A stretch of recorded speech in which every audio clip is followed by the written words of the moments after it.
Everyone, welcome to my YouTube channel. Friends, इस video में हम सब पढ़ेंगे CBSE class 9th history book का chapter 1 the French revolution question answer. इसका हम लोग एक्सप्लेनेशन देख चुके हैं, जिसका क्वेश्चन आंसर रह गया था, तो क्वेश्चन आंसर इस वीडियो में हम सब देखेंगे। तो इससे पहले मैं आपको बता दूं फ्रेंड्स कि जो भी आप क्वेश्चन आंसर करिएगा मैं आपको कराऊंगी, उसमें मैं आपको हिंदी एक्सप्लेनेशन भी बताऊंगी, जिसकी आप हिंदी को ध्यान से समझिएगा और आप हिंदी में भी अपने मन से कुछ अपने ओन सेंटेंसेस में लिख सकते हैं। तो देखते हैं फर्स्ट क्वेश्चन। तो ध्यान से आप लोग इसकी मीनिंग ज़्यादा ध्यान से सुनिएगा। तो फर्स्ट क्वेश्चन हमारा है कि describe the circumstances leading to the outbreak of revolution protest in France. इसका आंसर है, अभी मैं मीनिंग सबकी साथ में समझाऊंगी। तो इसका आंसर है कि the circumstance leading to the outbreak revolutionary protest in against were first social inequality. Friends, heading है सोशल इनइक्वालिटी। हेडिंग के बारे में हमें कुछ डिस्क्राइब करना ज़रूरी है, क्योंकि ये क्वेश्चन आंसर सिक्स ही दिए गए हैं एनसीईआरटी बुक में, तो हम उसे अच्छे से सॉल्व करें। तो पूछा गया है क्वेश्चन में कि कौन से ऐसे कारण थे जिसके कारण रिवॉल्यूशन हुआ। हम देखे हैं चैप्टर में कि बहुत बड़ा रिवॉल्यूशन हुआ था फ्रांस में एक दूसरे के बीच में। तो वो क्यों आउटब्रेक ऑफ रिवॉल्यूशन, क्यों मतलब जैसे कि क्यों रिवॉल्यूशन हुआ, कोई कारण था, कोई परेशानी रही होगी सिटीजन्स को, तभी तो रिवॉल्यूशन हुआ। तो वो क्या कारण था वो हमें लिखना है। तो हमारे एनसीईआरटी बुक में 6 ही क्वेश्चन है, तो हम उसे बढ़िया से सॉल्व करें। तो जैसे कि हम एक एक हेडिंग लिखेंगे, क्या क्या प्रॉब्लम थी सिटीजन वालों को जिसके कारण फ्रेंच रिवॉल्यूशन हुआ, हम उस हेडिंग को डिस्क्राइब भी करेंगे। तो सोशल इनइक्वालिटी के कारण प्रोटेस्ट हुआ था, यानी विरोध हुआ था, और रिवॉल्यूशन हुआ था। तो सोशल इनइक्वालिटी के बारे में कुछ लिखना भी ज़रूरी है। तो सोशल इनइक्वालिटी के बारे में आप चैप्टर में भी बहुत कुछ देखे हैं कि सोशल इनइक्वालिटी क्या होता है, कैसे हुआ था फ्रेंच रिवॉल्यूशन में। अगर कोई वीडियो नहीं देखा है मेरी हिंदी एक्सप्लेनेशन यानी चैप्टर की, तो मैं वीडियो के डिस्क्रिप्शन में लिंक प्रोवाइड की हूँ, आप उस चैप्टर की एक्सप्लेनेशन को ज़रूर देखिएगा, ताकि आपको चैप्टर समझ में आए और खुद से भी लिख सकें। क्योंकि यहाँ पे जैसे कि लिखना है सोशल इनइक्वालिटी के बारे में, तो सोशल इनइक्वालिटी में बहुत कुछ होता है, बहुत चीज़ हम लोग पढ़े हैं। अब उसमें से क्या आपको पसंद आएगा, आप वो एक्सप्लेनेशन देखेंगे तो आप खुद से भी लिख सकेंगे। यहाँ तो हमें शॉर्ट में लिखना है, तो हम वही लिखवाए हैं जो हमें समझ में आया। अब आपको कौन सा अच्छी टॉपिक लगी, कौन सी शॉर्ट लगी, अब आप वो अपने से लिख सकते हैं खुद से, इसीलिए आप वो वाली वीडियो ज़रूर देखिएगा एक्सप्लेनेशन की। तो जैसा कि फर्स्ट टॉपिक हम लोग डिस्क्राइब किए हैं, सोशल इनइक्वालिटी के कारण रिवॉल्यूशन हुआ था। तो सोशल इनइक्वालिटी क्या है, इसके बारे में थोड़ा सा देखते हैं। French society in the 18th century was divided into 3 states, namely clergy, nobility, third state. First two state, that is the clergy and the nobility, enjoyed certain privilege by birth. They were exempt from paying taxes. The third stage comprises of businessmen, merchant, peasant and artisans labor had to pay tax to the state. अब क्या ऐसा आप नाम सुने हैं, अगर chapter पढ़े होंगे तो सुने होंगे क्लर्गी नोबेलिटी थर्ड स्टेट। तो नहीं पढ़े हैं तो भी देखिए, पढ़े हैं तो भी ध्यान से सुनिए फ्रेंड्स, कि जो हमारा फ्रांस में क्या था कि पर्सन्स को 3 ग्रुप में डिवाइड किया गया था, सिटीजन्स को। जैसा कि पहला था हमारा क्लर्गी, दूसरा था नोबेलिटी, तीसरा था थर्ड स्टेट। पहले और दूसरे स्टेट के लोग टैक्स लेते थे थर्ड स्टेट वालों से। ध्यान से सुनिए, फर्स्ट और सेकंड स्टेट यानी क्लर्गी और नोबेलिटी के पर्सन क्या करते थे, थर्ड स्टेट वालों से टैक्स लेकर के खाते पीते यानी इंजॉय करते थे। थर्ड स्टेट गरीब लोग थे, जैसा कि हम देख रहे हैं, मर्चेंट्स थे, पीजेंट्स थे, आर्टिशंस, लेबर भी थे, जो कि एकदम लैंडलेस लेबर भी थे, इसी थर्ड स्टेट में आते थे। उन लोगों को टैक्स पे करना होता था, गरीब लोग टैक्स पे करते थे क्लर्गी और नोबेलिटी को, क्लर्गी और नोबेलिटी इंजॉय करते थे। यानी यहाँ पे कुछ ज़रूर डिस्क्रिमिनेशन यानी भेदभाव हुआ है। अब सेकंड टॉपिक हम डिस्क्राइब करते हैं पॉलिटिकल कॉजेस। तो पॉलिटिकल कॉजेस क्या है, इसके बारे में देखते हैं कि क्या हुआ था। तो long year of war had drained the financial resource of France. France had a debt of more than 2 billion livres. To meet its regular expenses, such as the cost of maintaining an army, court, running government offices or universities, the state was force to increase tax which angered the people. और पूछा गया question में कि revolution क्यों हुआ, तो इसका कारण पॉलिटिकल कॉजेज भी था। जैसे कि जब फ्रांस के जो राजा बने थे, वो जब बने राजा तो उस टाइम पूरा फाइनेंशियल रिसोर्स फ्रांस का ख़त्म हो गया था। तो फाइनल रिसोर्स को फिर से लाने के लिए, यानी इतना राजा के पास काम था, आर्मी को, कोर्ट को, पूरे गवर्नमेंट को रन कराना था, यानी उसके पास कुछ पैसा होना ज़रूरी है गवर्नमेंट के पास। तो गवर्नमेंट क्या करने लगी, गरीब लोगों से टैक्स लेकर के अपना खर्चा चलाने लगी, क्योंकि उनका फाइनेंशियल रिसोर्स अलग अलग देशों से लड़ाई करने में ख़त्म हो चुका था। तो अगर गरीब लोगों से टैक्स लिया जा रहा है तो गरीब लोग प्रोटेस्ट शो करेंगे ही, विरोध करेंगे इसका। तो थर्ड हमारा कॉज हो सकता है रिवॉल्यूशन का कि इकोनॉमिक प्रॉब्लम। इकोनॉमिक प्रॉब्लम के भी कारण गरीब लोग कर सकते हैं प्रोटेस्ट। तो देखते हैं इकोनॉमिक प्रॉब्लम में क्या है। तो the problem of France also increased from 23 million, sorry population है, the population of France also increased from 23 millions in 1715 and 28 million in 1789. Food grains were now in great demand. The price of bread shot up. Wages did not keep pace with rising prices. This led to subsistence crisis. अब यहाँ पे बताया गया कि economic problem बहुत ज़्यादा थी France में। तो इकोनॉमिक प्रॉब्लम में ये हुआ था कि जब 1715 का जब ईयर चल रहा था तो 23 मिलियन पॉपुलेशन थी फ्रांस की। जब 1789 आया, 1789 में पॉपुलेशन बढ़ के 28 मिलियन हो गई। तो यानी पॉपुलेशन बढ़ गई तो फूड ग्रेन घटना नहीं चाहिए, फूड ग्रेन भी बढ़ेगा और लोगों की डिमांड भी बढ़ेगी, क्योंकि जब पॉपुलेशन 23 मिलियन से 28 मिलियन हो गई तो ज़रूर कुछ, और अनाज उतना ही है, यानी ग्रेन उतना ही है, पर्सन पॉपुलेशन बढ़ गई तो हमें ग्रेन की डिमांड भी बढ़ गई, और जितना मतलब अनाज था इतने लोगों के बीच नहीं हो पा रहा था, इसलिए सबसिस्टेंस क्राइसिस आ गया, यानी भूखमरी आने लगी लोगों में। अब है टॉपिक हमारे स्ट्रॉन्ग मिडिल क्लासेस।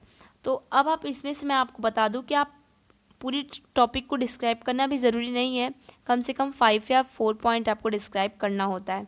तो मैं आपको यहाँ पे सब पॉइंट करके सो क्यों, आपको जो पॉइंट पसंद आए आप वो कर सकते हैं, या फिर आपका मन हो तो पूरा लिख सकते हैं। तो ये हमारी टॉपिक आई कि स्ट्रॉन्ग मिडिल क्लासेस। ये सब फ्रेंड्स हमारा फर्स्ट का ही आंसर चल रहा है। आप चाहें तो इसमें से अब 1-2 पॉइंट भी निकाल सकते हैं, या फिर 1-2 टॉपिक निकाल सकते हैं, और फिर कोई पॉइंट या कोई टॉपिक ऐड भी कर सकते हैं। तो स्ट्रॉन्ग मिडिल क्लासेस में क्या है, देखिए, a new middle class emerge educated and wealthy during the 18th centuries. The belief that no group in society should be given privilege by birth. Ideas of equality, freedom were put forward by philosophers. The ideas of these philosophers were discussed intensively in saloon and coffee houses and spread among people.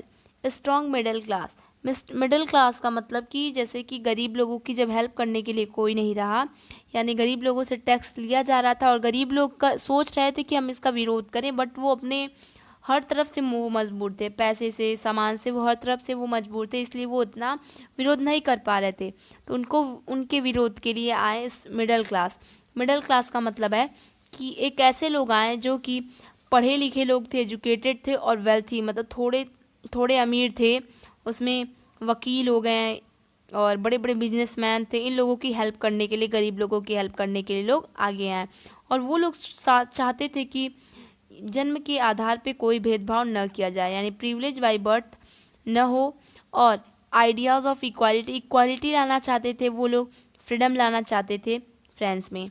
तो वो लोग मतलब गरीब लोगों की तरफ से लोग लड़ाई लड़ना शुरू किए, और ये चर्चा पूरे कॉफ़ी हाउसेस यानी हर एक दुकान पे होने लगी कि हाँ कोई मिडिल क्लास वाला निकला है, ग्रुप मिडिल क्लास वाला आया है, ग्रुप मतलब थर्ड स्टेट की हेल्प करने, यानी गरीब लोगों की हेल्प करने। थर्ड स्टेट में मतलब इसलिए मैं आपको गरीब नाम दे रही हूँ क्योंकि उसमें सारे पर्सन बहुत पुअर थे,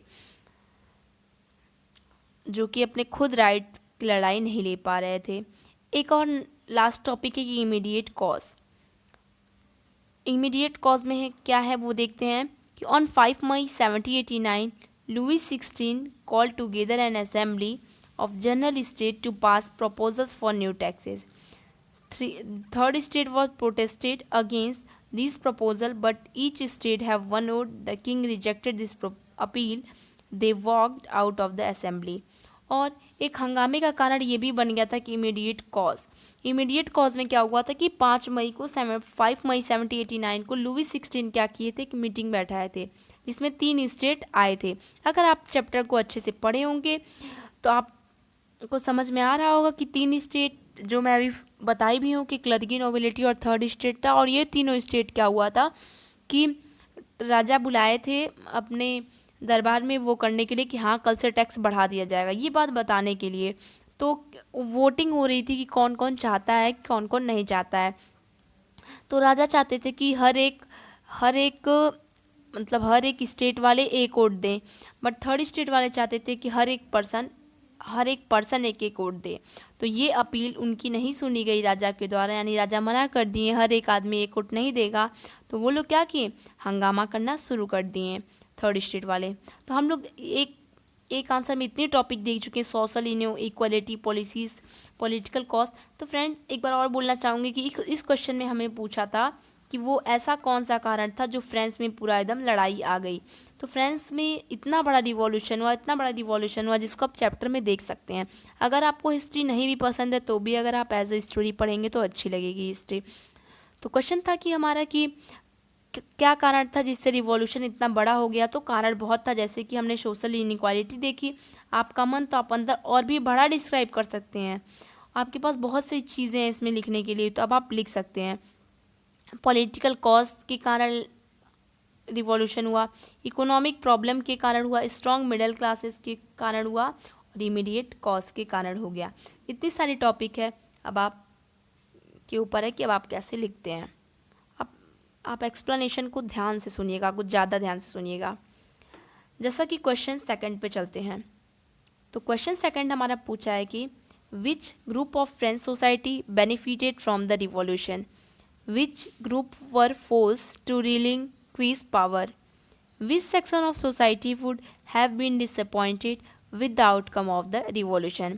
हम इसका आंसर भी साथ में रीड कर रहे हैं, फिर उसके बाद हम हिंदी एक्सप्लेनेशन समझाएंगे। तो आंसर यहाँ पे लिखा गया है कि it was the richer member of the third state who most benefited from the French revolution. The clergy and the nobility was forced to relinquish surrender their power। The poor class of third state and women would have been disappointed with outcome of the revolution, as the promise of equality discussed during the revolution was not given. The poorer classes have no right to vote। पूछा गया question में हमारे कि वो कौन से ऐसे लोग थे जिनको रिवॉल्यूशन से बेनिफिट हुआ, रिवॉल्यूशन के बाद उन्हें कुछ राइट्स मिली, कौन लोग थे जो ये नहीं चाहते थे, और मतलब कौन लोग एकदम डिसअपॉइंटेड यानी एकदम निराश हो गए थे अपनी सोसाइटी से। तो इन सब का आंसर यानी देखिए, अगर आप नहीं समझ में आता है कितना क्वेश्चन पूछा है तो क्वेश्चन मार्क देखिए, 3 क्वेश्चन मार्क है यानी 3 क्वेश्चन पूछा है इस एक क्वेश्चन में, ठीक है। तब इसका आंसर देखते हैं। तो पूछा गया है कि कौन सा ऐसा ग्रुप था जो कि बहुत बेनिफिट हुआ। तो मैं आपको बता दूं कि थर्ड स्टेट वालों को लास्ट में बहुत ज़्यादा मतलब राइट्स मिल गई, वो लोग बहुत ज़्यादा बेनिफिट हुए क्योंकि उनको बहुत ज़्यादा प्रॉब्लम होती थी खाने में पीने में, उनकी सारी ज़मीन जायदाद सब कुछ टैक्स के रूप में चली जाती थी, उन लोगों को खाने के लिए कुछ नहीं बचता था। वो लोग खुद की ज़मीनें दे करके खुद लैंडलेस हो जाते थे, होना पड़ता था उन्हें। तो जब उन लोगों को ऐसी राइट्स मिल गई कि वो टैक्स मतलब जैसे कि उन लोगों को हर चीज़ की राइट्स मिल गई, तो उन लोगों को बहुत प्रॉब्लम उन लोगों की सॉल्व हो गई, जिससे उनको बहुत फ़ायदा हुआ। क्योंकि क्लर्गी और नोबिलिटी यानी मैं आपको पहले ही बताई कि ये दोनों जो स्टेट थे वो बहुत अमीर थे, तो इन्हें कोई परेशानी थी नहीं, इसलिए वो रिवॉल्यूशन नहीं किए और उन्हें कोई बाद में बेनिफिट भी नहीं हुआ। सेकंड क्वेश्चन पूछता है कि which group were forced to relinquish power, कौन लोग मतलब फोर्स कर रहे थे कि ये मतलब आप ये सब लड़ाई झगड़ा खत्म कर दीजिए। तो आंसर होगा कि clergy and the nobility were forced to relinquish यानी सरेंडर देयर पावर। जैसे कि थर्ड स्टेट वालों जितना भी सब मतलब मिडिल क्लास जैसे एक क्लास आई थी, जैसे कि एक ग्रुप आया था थर्ड स्टेट वालों की हेल्प करने कि इन लोगों को हम राइट्स दिला सकें, क्योंकि थर्ड स्टेट वालों के साथ जाति भेदभाव हर चीज़ का भेदभाव किया जाता था। तो जब ये लोग झगड़ा करने लगे, यानी जब ये लोग रिवॉल्यूशन करने लगे कि हमको हमारी राइट दी जाए, तो क्लर्गी और नोबिलिटी क्या कर रहे थे, फोर्स कर रहे थे कि आप ये झगड़ा मत कीजिए, क्योंकि उनका उसमें घाटा होने वाला था। क्योंकि सबको एक समान से देखा जाएगा तो इनकी कोई वैल्यू तो रह नहीं जाएगी। जैसे कि अब कोई बड़ा रहता है तभी तो सब लोग उनका नाम लेता है, तो क्लर्गी और नोबिलिटी उस ज़माने में बड़े थे, तो उनका हमेशा चर्चा होती थी, वो बहुत बड़े थे, और थर्ड स्टेट वालों को कोई जानता ही नहीं था। तो इसलिए फर्स्ट और सेकंड स्टेट वाले चाहते थे कि हमारे आगे थर्ड स्टेट वाला कुछ भी ना रहे, ऐसे ही गिरा रहे, इसलिए वो लोग फोर्स कर रहे थे। और थर्ड क्वेश्चन पूछा है कि which section of society would have been disappointed with the outcome of the revolution. वो सोसाइटी की कौन सी सेक्शन थी जो कि बहुत निराश हो गई रिवॉल्यूशन होते वक्त। तो बताया जा रहा है कि वोमेन एक ऐसी, थर्ड स्टेट की वोमेन बहुत बहुत गरीब थी, वो घबरा गई रिवॉल्यूशन से, उनको बहुत डर हो गया था रिवॉल्यूशन से, और फिर बहुत वो निराश हो गई थी रिवॉल्यूशन चलते वक्त। फिर भी वो क्या की, अपने इक्वालिटी के लिए लड़ाई ली, और उन्होंने औरतें भी खुद लड़ाई की, वोमेन खुद अपने राइट्स के लिए लड़ाई की, क्योंकि उनको भी राइट टू वोट नहीं मिला था, यानी वो भी वोट किसी को नहीं दे सकती थी, इसलिए वो भी लड़ाई करना शुरू की। अब हमारा आता है थर्ड क्वेश्चन। फ्रेंड्स, अगर आपको कोई प्रॉब्लम होगी तो आप कमेंट में भी पूछ सकते हैं। अगर वीडियो अच्छी लगी हो तो कमेंट में बताइएगा फ्रेंड्स कि वीडियो कैसी लगी, क्योंकि आपका कमेंट हमें बताता है कि हम कैसा कर रहे हैं। तो बढ़ते हैं थर्ड क्वेश्चन की तरफ। Describe the legacy of the French revolution for the peoples of the world during the 19th and 18th centuries. Answer के साथ हम आपको समझाएंगे। आंसर है कि the ideas of liberty and democratic rights were the most important legacy of the French Revolution. These spread from France to the rest of Europe during the 19th centuries, where feudal system was abolished. It inspired the German, Italian, Austrians to overthrow their oppressive regimes. The French Revolution inspired the struggling nation of Asia and Africa who were growing under the oppression of European colonialism.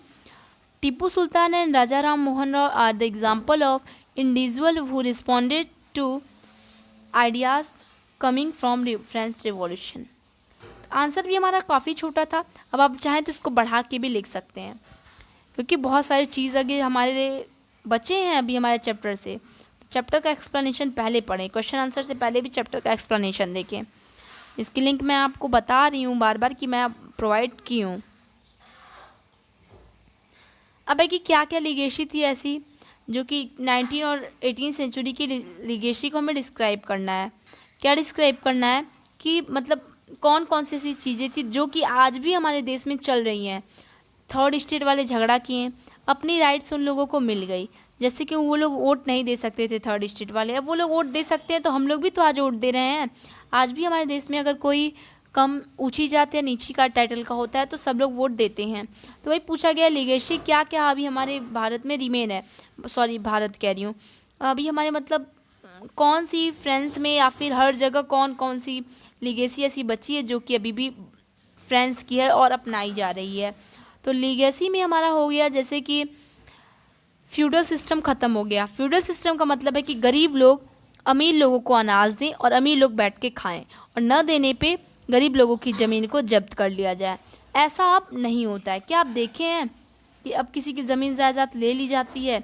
होता होगा ऐसा, अब लोग आपस में लोग लड़ाई करके करते होंगे, बहुत रेयर केसेस में ऐसा आपको देखने को मिलता होगा, बट मोस्टली जैसे ये पहले होता था वो अब नहीं रहा है। ये क्या है, एक फ्रेंच रिवॉल्यूशन के बाद से ख़त्म हो गया है। तो ये भी तो एक लीगेसी है जो कि फ्रेंच रिवॉल्यूशन के बाद आज भी बची है हर कंट्री में। और बताया जा रहा है कि फ्रांस की लड़ाई जर्मन, इटालियन, ऑस्ट्रियन सबको क्या की, सतर्क कर दी, यानी अलर्ट कर दी हर देश के राजा को कि अगर आप लोग भी अगर टैक्स बढ़ाएंगे या फिर कुछ गलत काम करेंगे, अगर जनता को पसंद नहीं आया तो जनता क्या करेगी, ऑपरेसिव रिगेम्स, यानी फिर वो दंगा हो जाएगा, मतलब कंट्री में दंगा हो जाएगा अगर आप नागरिक के द्वारा आप काम नहीं किए तो ये हर राजा को एक संदेश देता है। ये झगड़ा मतलब ये फ्रेंच रिवॉल्यूशन हर एक राजा को बताता है कि हमें हमें देखना चाहिए कि पीपल यानी पर्सन किस चीज़ में खुश है, हमें राजा को वो काम करना चाहिए। और बताया गया कि इतना बढ़िया से लड़ाई हुई थी कि एशिया और अफ्रीका के लोग भी इस यूरोपियन कॉलोनिज्म मतलब जैसे कि कहने का मतलब पूरा ओवरऑल में लिखा है, इतना ओवरऑल आंसर में दिखाया गया है कि फ्रेंच रिवॉल्यूशन एक ऐसी लड़ाई हुई जो कि बहुत ज़्यादा सबको इंस्पायर, सबको अलर्ट कर दी, हर एक राजा को अलर्ट कर दी। फ्रेंच रिवॉल्यूशन के बाद हर देश के राजा डर गए, जो कि अगर वो कुछ ऐसा टैक्स वाला काम करते थे तो वो लोग अपने आप बंद कर दिए। और फिर टीपू सुल्तान और राजा राम मोहन रॉय, ये लोग ऐसे दो एग्जाम्पल हैं जो कि रिस्पॉन्ड ऑफ आइडियाज़ मतलब ये लोग आइडियाज़ देते थे कि कैसे फ्रेंच रिवॉल्यूशन में क्या किया जाए। टीपू सुल्तान और राजा राम मोहन रॉय ये लोग आइडियाज़ देते थे। अभी इसमें भी आपके पास बहुत कुछ है लिखने के लिए, तो आप उसको लिख सकते हैं स्टोरी मतलब चैप्टर से, बट आंसर तो अभी आप इतना ही लिखेंगे फ़िलहाल, क्योंकि आंसर ज़्यादा बड़ा भी तो नहीं हो सकता है। अब फोर्थ क्वेश्चन आते हैं। फोर्थ क्वेश्चन में क्या पूछा गया ये देखते हैं। Draw up a list of democratic rights we enjoy today whose origin could be traced to French revolution. तो आंसर है कि we can trace the origin of the following democratic rights we enjoy today the French revolution. First, right to equality before law. Second, freedom of speech and expressions. Third, right against exploitations. Fourth, right to justice. हमारा answer मैं read करके ख़त्म कर दी, अब मुझे explain करना है। तो एक्सप्लेन आप देखिए कि क्वेश्चन में पूछा गया कि लिस्ट ऑफ डेमोक्रेटिक राइट्स, जब फ्रेंच वाले झगड़ा किए थे, लड़ाई किए थे और अपनी राइट्स पा गए, थर्ड स्टेट वालों को मान लीजिए खाना नहीं मिलता था तो खाना मिलने लगा, टैक्स नहीं लिया जाने लगा, तो ये मैं एग्जांपल दी हूँ। तो डेमोक्रेटिक राइट्स में बताना है कि हमें कौन कौन सी ऐसी डेमोक्रेटिक राइट्स मिली है जो आज भी अलग अलग कंट्री में ये फैला हुआ है और आज भी ये फॉलो हो रहा है। तो बहुत सारी ऐसी चीज़ें हैं फ्रेंड्स जो कि फ्रेंच रिवॉल्यूशन के कारण ख़त्म हुई और आज भी हमारे देश में अच्छी तरह से वो रन कर रही हैं, जैसे कि भेदभाव और आदि। तो इसमें बताना है कि हमें राइट्स वो कौन कौन से थे जो कि हमें फ्रेंच रिवॉल्यूशन के टाइम पे मिले थे। तो इक्वालिटी बिफोर लॉ वाली राइट्स मिली थी, और ये हमें राइट्स अगेंस्ट एक्सप्लॉयटेशन, जस्टिस के लिए हम अपने जस्टिस के लिए लड़ाई कर सकते हैं। स्पीच, एक्सप्रेशन मतलब सब चीज़ की हम लोग को राइट्स उस टाइम मिल गई थी, यानी फ्रेंच वालों को। फिर फ्रेंच वालों का देख के सब लोग अपने अपने देश में मतलब चलाने लगा। तो चलते हैं फिफ्थ क्वेश्चन की तरह कि would you agree with the view that the message of universal rights was beset with contradiction, explain. Now answer, yes, the message of universal rights was beaded with contradiction. First point is, law is the expression of general will. All citizens have the rights to participate in the formation, personally or through their representatives. In these lines, it is stated that every citizen has the right to participate in the law. However, only man above 25 years of age who paid tax equal at the list of 3 days of labor which was given voting right. The remaining women, men and all women were classes as passive citizens and were deprived of voting rights. आगे कि hence the message of universal rights was not clear. The constitution is only available for the rich. Women were totally neglected in decision making. अब देखिए question हमारा क्या पूछता है कि would you agree with the view of the message of universal rights for beset with contradiction. तो देखिए हमें इसमें लिखना है कि क्या, जैसे कि अब हमें ये बताना है कि क्या क्या हुआ था उसमें, मतलब और ये भी बताना है कि क्या क्या राइट्स उनके, जैसे ये भी हमें इस मतलब आप इस आंसर में आप ये हमने लिखा है कि फ्रेंच में क्या होता था कि जब 25 साल से अगर एबव का पर्सन है और 3 डे ऑफ लेबर वेज पे करता है, वेज मतलब होता है सैलरी, तो 3 दिन की कमाई, एक लेबर की 3 दिन की कमाई अगर वो पे करता है और 25 ईयर्स से एज का अधिक है तब वही वोट देगा, बाकी कोई वोट नहीं देगा। तो क्वेश्चन में हमें पूछा गया यही कि क्यों, मतलब कौन से ऐसे मैसेजेस थे जो कि मतलब राइट, मतलब जो कि सही थे। तो और भी बताया गया कि universal rights was not clear, very clear. Universal rights बहुत अच्छी भी नहीं है, क्योंकि ये जो कॉन्स्टिट्यूशन बना था वो सिर्फ एक अमीरों के लिए बना गया था, गरीबों के लिए नहीं बना गया था। और वुमेन क्या थी, पूरी तरह से इस चीज़ से दूर थी। वुमेन लॉ बनाने में पार्टिसिपेट नहीं कर पाती थी।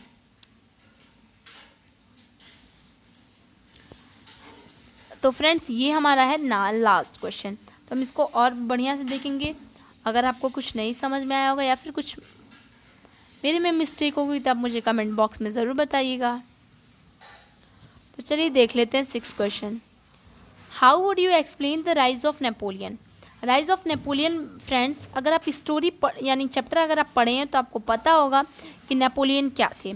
तो मैं बता दूं कि नेपोलियन एक गवर्नमेंट थी, ओके। तो उस गवर्नमेंट के हमें बारे में लिखना है कि वो कैसे मतलब राइज हुआ, यानी कैसे देश पूरे फ्रांस में चर्चित हो गया, वो क्या ऐसा काम किया। तो अब उसको हमको उसके बारे में लिखना है नेपोलियन के। तो आंसर में देखते हैं कि after Robespierre rule came to end in the directory was form to avoid concentration of power in one individual. Member of the directory often fought among themselves, leading to the total chaos and political instability. This created a political vacuum in France. This was a conducive situation, and Napoleon Bonaparte took the reign of power as the military dictator.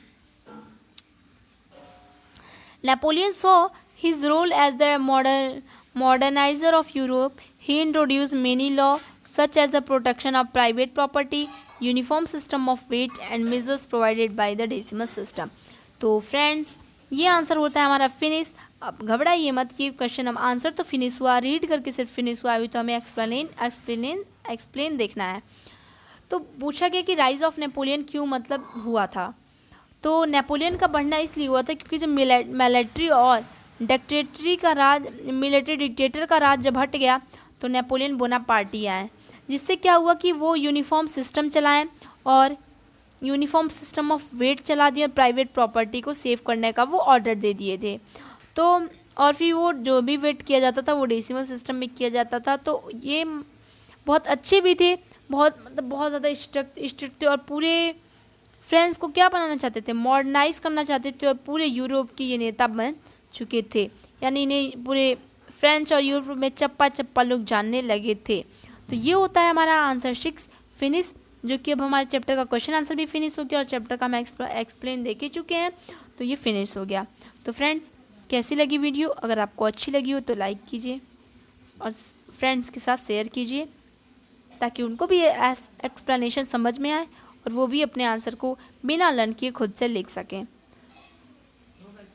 Thanks for watching my video friend.